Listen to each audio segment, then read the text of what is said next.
Well, the old camper's dirty. You can write your name in it anywhere. Gotta give it a washing.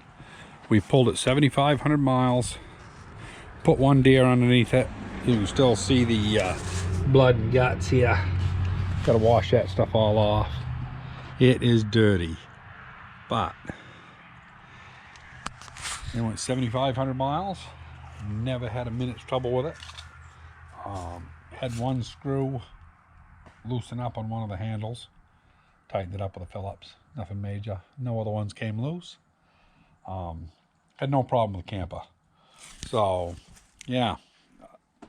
I don't know what else to say. It worked perfect. Met our expectations plus.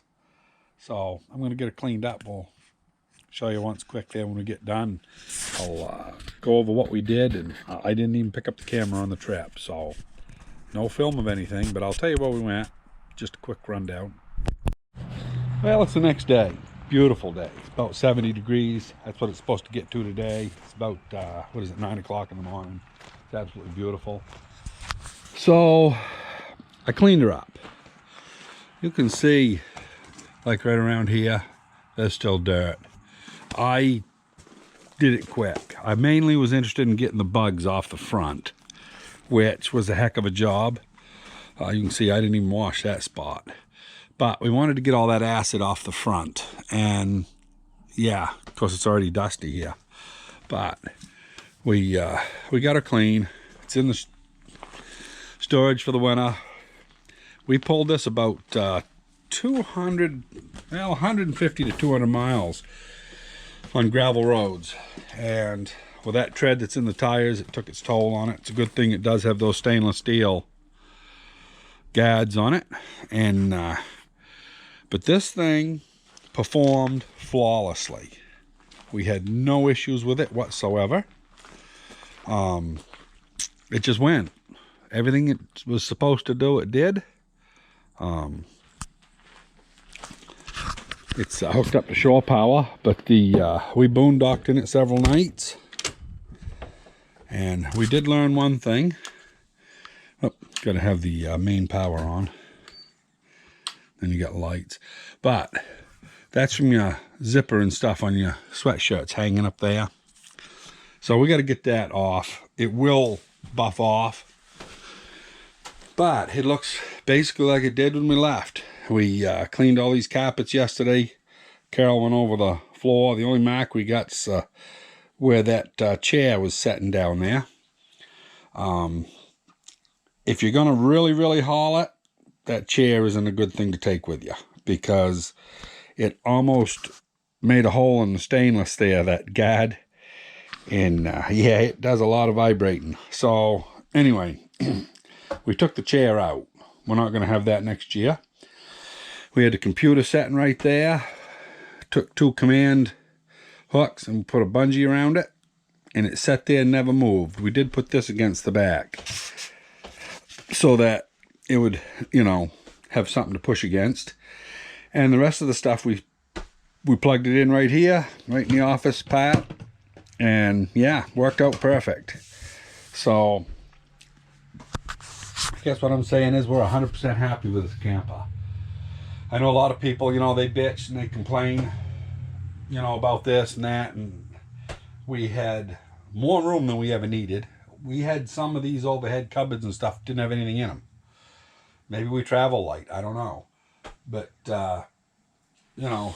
Carol, she's emptied all these. She ain't got that one shut down, but, she got a few things here and there. But, yeah, we never, I think we only had a blanket under each one of these, and the other 2 bins was empty. And that was my clothes. Carol's stuff was in there. This was storage that had almost nothing in it. And that cabinet there only had 2 fry pans and a couple of little dishes. Those up there had hardly nothing in them. They had stuff in them, but not a lot. Paper plates and stuff. But yeah, we don't carry much more than that for cooking stuff. I mean, she had a few more things out here. And yeah, this thing, we had a blast in it. That was basically Oh, we was gone 28 days, I guess, because we left on a Sunday and we came back on a Saturday 4 weeks later. So should be 28 days we were gone. And it's the cheapest trip we've ever taken. I'm pretty sure that we're right at, we were about 3,300 the last time we checked, and we were like 3 days from getting home. And we didn't do anything other than buy fuel on the way home. So I'm pretty sure it was under $4,000 for a month of traveling. And we used to go out for 3 weeks in the Subaru, and, you know, motels, $150 a night. Time you eat 2 meals a day, you know, you eat at the motel in the morning, then you have 2 more meals. You know, we're talking somewhere between 7 and 10,000 just in the trip for 3 weeks. And then when you get back home, you got to go get the dogs, and that's another 2,000. So this time the whole trip was basically a little less than $4,000. So, and we was gone an extra week. So we've cut our traveling cost by about 50%. So if you were doing this full time, you could almost pay for one of these in about a year and a half. But it was an expensive deal. But we loved it. The heat pump works good. We used that one night. It got down a little cold and it was working too hard, so I shut it off. Wasn't getting cold in here, but it wasn't cycling. So we finally shut it off. The regular propane heat's phenomenal. That just 17 degrees, it'll drive you right out of here if you want it to. Refrigerator, we had it open one time because a slab of bacon come down in against the door and was wedging, and it just put so much pressure that it forced it open just for the bouncing. These do ride rough like any of them.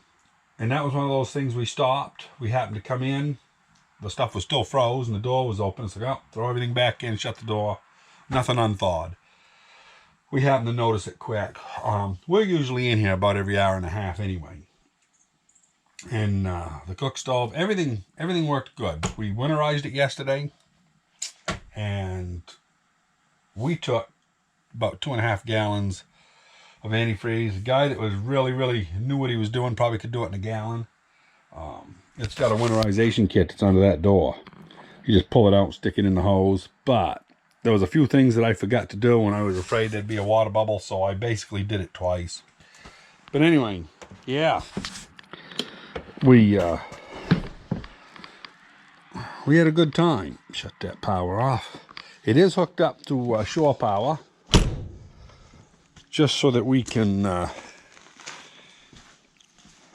keep the batteries charged. So that's all taken care of. And we did forget our surge protector on the trip. First night, I'm like, shit, that thing's plugged in back at the house. So we went the whole trip without it, and everybody kept telling us, you're crazy, but we didn't have a trouble. We was all at good campgrounds, and we was at one that there was a car accident that lost the power. We went out and unplugged. We waited till the power come back on, and then we plugged in again and snapped the breaker on because we didn't want that initial surge. And that's what it's for. But anyway, so yeah, worked out good. This thing sat there all the time we were gone. The battery's brand new, and it was fully charged, but the solenoid ain't working. So it's always something. So I pushed her out of the way. But yeah, anyway, we're back home. We got grass that's about 7-8 inches tall. We got to start doing that. We was going to do it today, but neighbor called up and said, let's go four-wheeling. So you know what's going to happen. We're going to go four-wheeling. And when I was in West Virginia, I got to see my friend Dick, Leroy. I mean, the trip was almost worth it just to see them two guys. They're a couple of hoots. They're fun guys. I've been missing them. Hadn't seen them for a few years. And yeah, we just had a blast. Went up Pikes Peak. I'll do a little rundown later on of all the states we went through. I think we went through 15 states. And we'll tell you a little more about that in the next one. But this is just a quick highlight. Keep safe, everybody. We'll see you on the next one.